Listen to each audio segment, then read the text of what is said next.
Assalamualaikum warahmatullahi wabarakatuh. Perkenalkan, kami dari kelompok 6 akan mempresentasikan materi kami yang berjudul Psikoanalisis Humanistik from. Baiklah, kelompok kami terdiri atas saya, Dina Mutiara Rahma, Mega Rahmayani, Rizka Putri, dan Rozi Mulia. Baiklah, materi pertama akan disampaikan oleh Rizka Putri.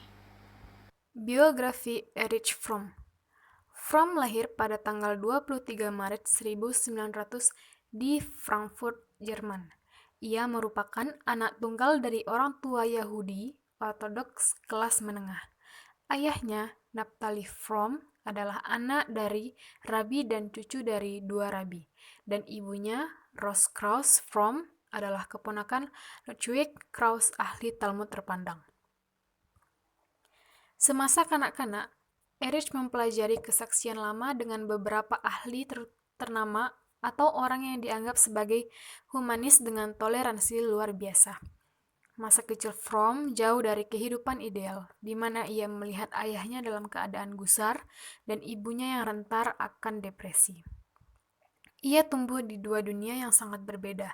Salah satunya adalah dunia Yahudi Ortodoks dan dunia kapitalis modern, yang mengakibatkan Fromm memiliki kecenderungan untuk melihat peristiwa lebih dari satu sudut pandang. Masa remaja, Fromm sangat tergerak oleh tulisan Freud dan Karl Marx, namun ia juga terstimulasi oleh perbedaan di antara keduanya. Setelah perang, Fromm menjadi seorang sosialis dan berkonsentrasi pada sekolahnya di bidang psikologi, filosofi, dan sosiologi di Universitas Heidelberg, di mana ia menerima gelar PhD dalam ilmu sosiologi saat usia 22 atau 25 tahun. Fromm beralih ke psikoanalisis karena masih belum percaya diri bahwa pendidikannya dapat menjawab pertanyaan yang begitu mengganggu seperti kasus bunuh diri wanita muda. Dari tahun 1925 hingga 1930, ia mempelajari psikoanalisis, pertama di Munich, lalu di Frankfurt, dan akhirnya di Berlin Psychoanalytic Institute, di mana ia dianalis oleh Hans Sachs, seorang murid Freud. Pada tahun 1926, Fromm menikahi Frieda Hirschman, atau analisnya, yang berusia lebih tua 10 tahun darinya. Mereka berpisah pada tahun 1930, namun tidak langsung bercerai. Pada tahun 1930, Fromm dan beberapa orang lain mendirikan South German Institute for Psychoanalytic di Frankfurt, tapi karena ancaman Nazi, ia pindah ke Swiss dan bergabung dengan International Institute of Social Research di Jenewa. Pada tahun 1941, Fromm bergabung dengan Asosiasi untuk Perkembangan Psikoanalisis. Pada tahun 1946, Fromm bersama Harry Stagg Sullivan mendirikan William Alanson White Institute of Psychiatry, Psychoanalysis and Psychology dengan Fromm sebagai ketua fakultas dan ketua komite pelatihan. Pada tahun 1951, Fromm mendirikan Departemen Psikoanalisis di Sekolah Kedokteran di Mexico City. Seterusnya, ia menjadi profesor psikologi di Michigan State University dari tahun 1957 hingga 1961, dan profesor pembantu di New York University dari tahun 1962 hingga 1970. Fromm meninggal dunia pada tanggal 18 Maret 1980, beberapa hari setelah ulang tahunnya yang ke-80 tahun di Murata, Swiss. Asumsi-asumsi dasar Fromm. Kepribadian individu dapat dimengerti hanya dengan memahami sejarah manusia. Diskusi mengenai keadaan manusia harus mendahulukan fakta bahwa kepribadian dan psikologi harus disadari oleh konsep antropologis filosofis akan keberadaan manusia. Fromm percaya bahwa manusia tidak seperti binatang lainnya. Mereka telah memperoleh kemampuan bernalar atau yang disebut dilema manusia. Karena mereka telah terpisah dengan alam, tapi memiliki kemampuan untuk menyadari bahwa diri mereka telah menjadi makhluk yang terasing. Hal ini membuat manusia menjadi terbagi-bagi, di mana satu sisi membiarkan manusia bertahan, tapi sisi lain memaksa manusia untuk menyelesaikan dikotomi dasar yang tidak ada jalan keluarnya, atau yang disebut dengan dikotomi eksistensial, yang berakar dari keberadaan atau eksistensi manusia. Berdasarkan asumsi-asumsi dasar Fromm, terdiri dari 3 dikotomi. Dikotomi pertama adalah antara hidup dan mati, di mana realisasi dan nalar mengatakan bahwa kita akan mati. Namun kita berusaha untuk mengingkari hal ini dengan menganggap adanya kehidupan setelah kematian atau reinkarnasi. Dikotomi yang kedua adalah manusia mampu membentuk konsep tujuan dari realisasi diri yang utuh, namun juga menyadari bahwa hidup terlalu singkat untuk mencapai tujuan itu, di mana masa lalu dalam sejarah adalah pencapaian yang sempurna dalam kemanusiaan, sedangkan yang lain menganggap adanya kelanjutan hidup setelah kematian. Dan dikotomi yang terakhir adalah manusia pada akhirnya hanya sendiri, namun kita tetap tidak bisa menerima pengucilan atau isolasi. Kita sadar bahwa diri kita adalah individu yang terpisah. Di saat yang bersamaan, kita percaya bahwa kebahagiaan kita tergantung pada ikatan kita dengan manusia lain. Kebutuhan manusia. Yang pertama, keterhubungan, di mana dorongan untuk bersatu dengan satu orang atau lebih. Fromm menyatakan ada 3, yaitu kepasrahan, kekuasaan, dan cinta, di mana individu tidak lagi terpisah. Ia menjadi bagian dari seseorang atau sesuatu yang lebih besar dari dirinya dan merasakan jati diri dalam hubungannya dan kekuasaan yang dimiliki oleh siapapun tempat manusia tersebut memasrahkan diri. Fromm percaya cinta adalah satu-satunya jalan untuk seorang bersatu dengan dunia dan dalam waktu yang bersamaan mencapai individualitas dan integritas. Cinta meliputi persamaan dan berbagi dengan orang lain untuk memuaskan kebutuhan mereka akan keterhubungan tanpa mengorbankan integritas dan kemandirian. Yang kedua, keunggulan dan kreasi. Keunggulan didefinisikan sebagai dorongan untuk melampaui keberadaan pasif dan kebetulan menuju alam penuh makna dan kebebasan. Dapat dicapai dengan positif dan negatif, atau dengan cara menciptakan maupun menghancurkan kehidupan. Sedangkan berkreasi berarti aktif dan peduli akan hal-hal yang diciptakan, tapi juga mengungguli hidup dengan menghancurkannya. Fromm menyatakan bahwa manusia adalah satu-satunya spesies yang menggunakan agresi keji, yaitu membunuh untuk alasan selain mempertahankan diri. Yang ketiga ada keberakaran, yaitu kebutuhan untuk berakar atau merasa berpulang kembali di dunia. Ketika manusia berevolusi sebagai spesies terpisah, mereka kehilangan rumah mereka di alam dunia yang mereka sadari bahwa mereka tidak memiliki rumah dan tidak memiliki akar. Konsekuensinya adalah perasaan keterasingan dan ketidakberdayaan yang tak tertahankan. Dapat dicari melalui 2 cara, yaitu cara produktif ketika manusia berhenti disapi oleh ibu mereka dan lahir secara utuh. Mereka secara aktif dan kreatif berhubungan dengan dunia dan menjadi utuh atau terintegrasi. Sedangkan cara non-produktifnya yaitu dengan fiksasi atau keenggangan yang kuat untuk bergerak melampaui keamanan dan perlindungan yang diberikan oleh seorang ibu. Seperti Fromm menyatakan bahwa orang-orang yang seperti ini adalah orang-orang yang bergantungan secara eksternal dan takut serta merasa tidak aman ketika tidak lagi mendapat perlindungan sang ibu. Yang keempat, kepekaan akan identitas, di mana kemampuan untuk menyadari diri sendiri sebagai wujud terpisah. Oleh karena kita telah terpisah dari alam, maka kita harus membentuk konsep akan diri kita sendiri untuk mampu berkata, saya adalah, atau saya adalah subjek dari tindakan saya. Fromm percaya manusia primitif mengidentifikasi dirinya lebih dekat dengan klan atau sang induk mereka dan tidak melihat dirinya sebagai individu yang terpisah dari kelompok. Sebagian besar orang tetap bergantung pada keterikatan mereka dengan orang-orang lain atau institusi seperti agama, bangsa, pekerjaan, dan kelompok sosial, bukan identitas pra-individualistik klan atau sang induk. Yang kelima adalah kerangka orientasi. Oleh karena terpisah dari dunia alam, maka manusia membutuhkan peta jalan atau kerangka arah untuk mencari jalannya dalam dunia.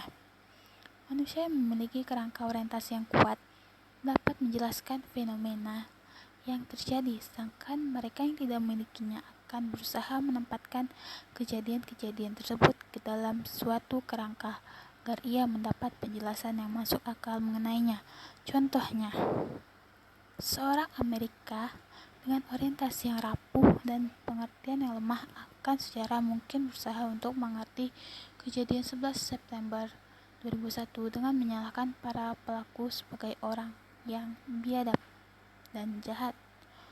Untuk menjaga kewarasannya, mereka membutuhkan sasaran akhir atau subjek pengabdian, lalu memusatkan energi mereka menuju satu arah, atau untuk mengguli keberadaan yang terasing dan mengubah arti hidup mereka. Orientasi karakter, yaitu cara relatif manusia yang permanen untuk berhubungan dengan orang lain atau hal. Fromm percaya bahwa karakter adalah pengganti kurangnya insting, bukan bertindak sesuai dengan insting. Manusia malah bertindak menurut karakter mereka. Manusia menghubungkan diri dengan dunia melalui dua cara, yaitu asimilasi atau dengan memperoleh dan menggunakan suatu hal, dan yang kedua, sosialisasi atau menghubungkan dirinya dengan yang lain. Orientasi produktif memiliki 3 dimensi, yaitu bekerja, mencintai, dan bernalar. Orang produktif bekerja menuju kebebasan positif dan realisasi berkesinambungan akan potensi mereka yang dapat menyelesaikan dilema mereka, yaitu bersatu dengan dunia dan hal-hal lainnya dengan mempertahankan keunikan dan individualitas. Manusia yang sehat menilai kerja bukan sebagai suatu hal, namun sebagai jalan untuk mengungkapkan dirinya secara kreatif. Nama saya Rozi Mulia. Cinta yang produktif digambarkan melalui 4 kualitas cinta, yaitu rasa, peduli, tanggung jawab, rasa hormat, dan pengetahuan. Sebagai tambahan, memiliki biofilia atau biopilia.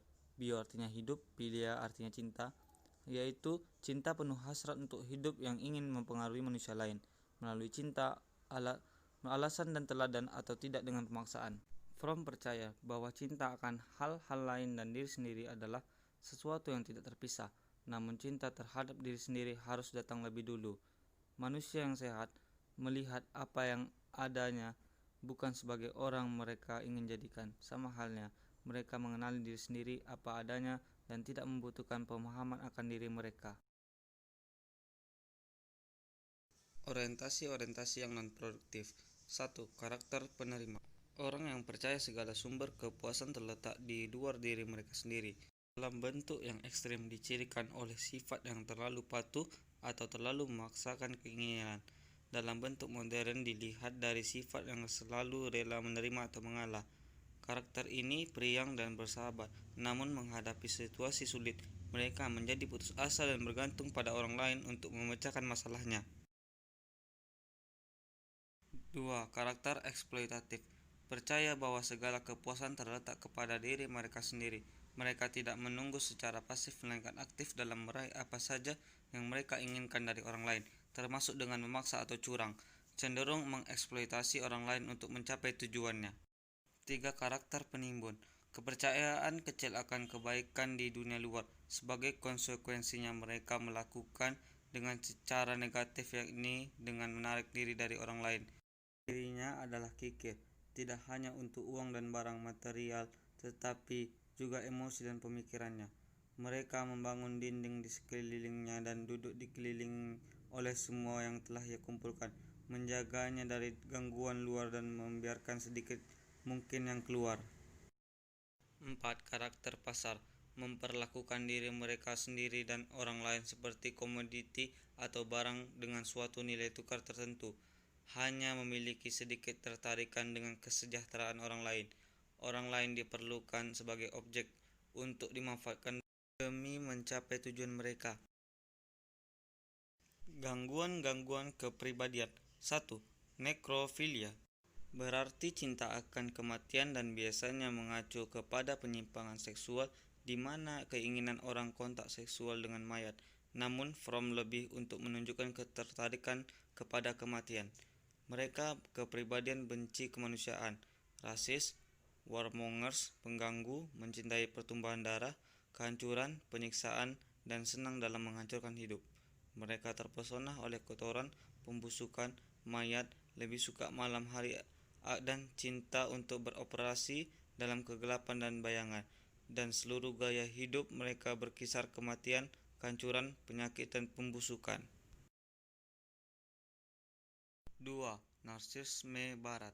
Manusia yang sehat menunjukkan bentuk rasisme yang baik, yaitu keterikatan akan tubuh sendiri.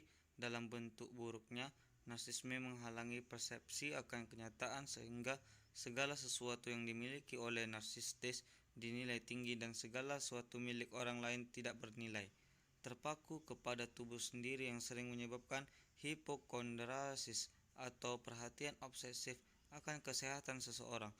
Hipokondriasis moral atau keterpakuan dengan rasa bersalah akan pelanggaran yang sebelumnya terjadi.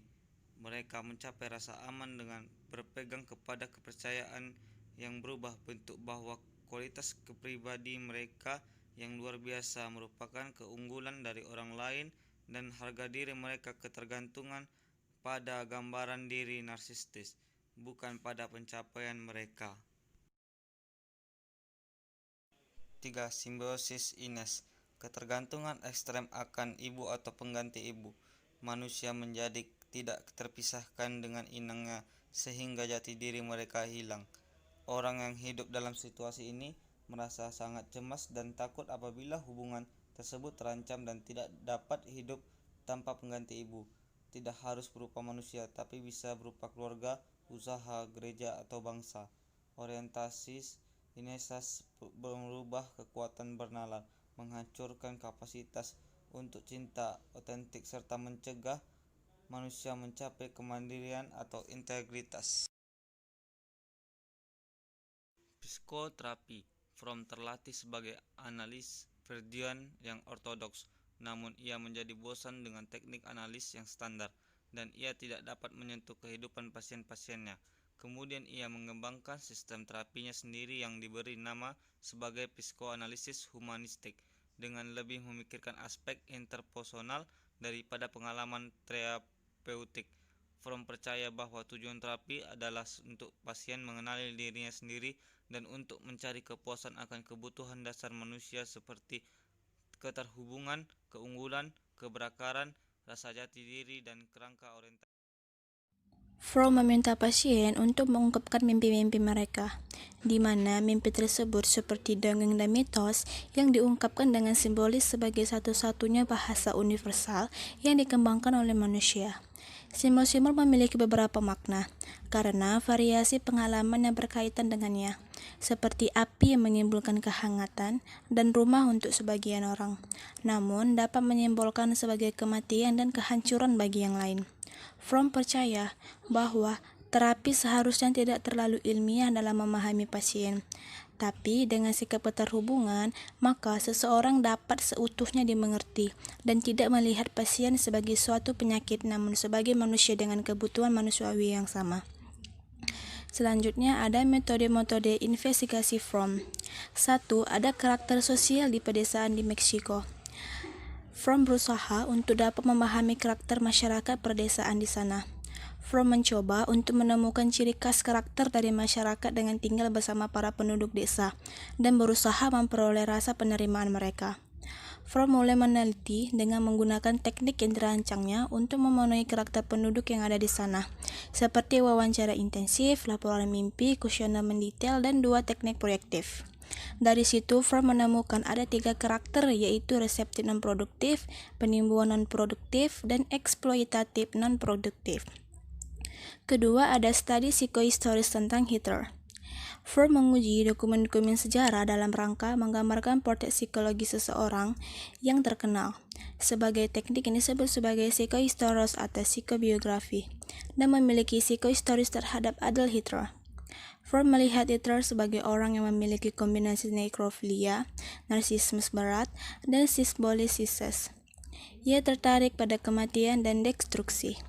Berfokus sangat sempit pada kepentingan diri, dorongan oleh deviasi intensik atau ras Jerman, mendedikasikan secara fanatik dirinya untuk mencegah darahnya dicemari oleh darah Yahudi.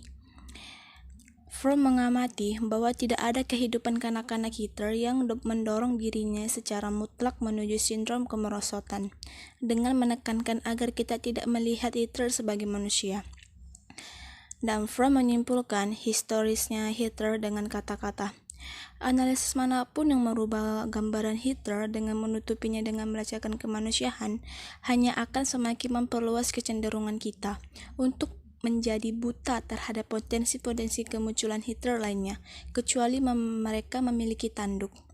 Selanjutnya ada riset-riset yang terkait. 1. Ada kerenggangan kultur dan kesejahteraan. Fromm menyatakan bahwa kekayaan materi yang diciptakan oleh kapitalisme memberikan kebebasan berlebihan yang begitu banyak, sehingga terus terang kita tidak tahu apa yang harus kita lakukan terhadap diri kita sendiri. Para peneliti atau teori Fromm menemukan bahwa fakta kerenggangan dengan masyarakat membuat orang rentan terhadap depresi. Namun, perasaan ini dapat berkurang apabila seseorang menemukan sekelompok orang di mana ia bisa berbagi keyakinan, walaupun keyakinan tersebut tidak sama dengan masyarakat secara umumnya.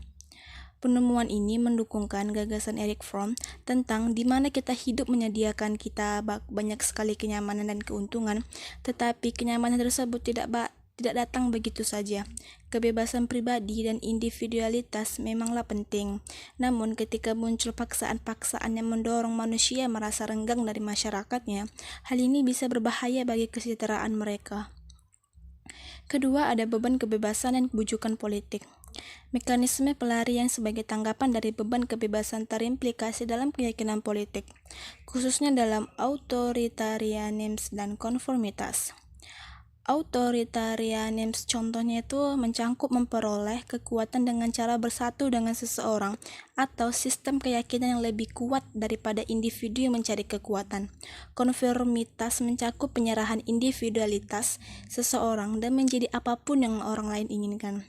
Bagi psikolog kepribadian, keyakinan politik adalah untuk mengukur bagaimana manusia mengembangkan bujukan politik yang mereka lakukan dan apakah kepribadian dapat memperkirakan jenis partai politik yang akan menarik bagi tiap individu. Fromm menyatakan dengan jelas bagaimana manusia dapat jelas tertarik untuk mendukung kuat satu partai politik melebihi yang lain, namun teorinya tidak menjelaskan partai apa yang membuat individu tertentu tertarik. Jack and Jenny Block menyatakan melakukan penelitian longitudinal di mana mereka mengukur kepribadian sekelompok murid taman kanak-kanak. 20 tahun setelah taman kanak-kanak, mereka meminta para dewasa muda tersebut melengkapi kuesioner penilaian diri untuk mengukur keyakinan politik mereka. Dan hasilnya, penelitian ini tidak hanya menunjuk bagaimana manusia tumbuh untuk mengatasi beban atau kebebasan dengan cara berbeda, namun juga menunjukkan betapa kuatnya kepribadian mampu memperkirakan bahkan ketika kepribadian diukur saat usia masih muda. Terima kasih.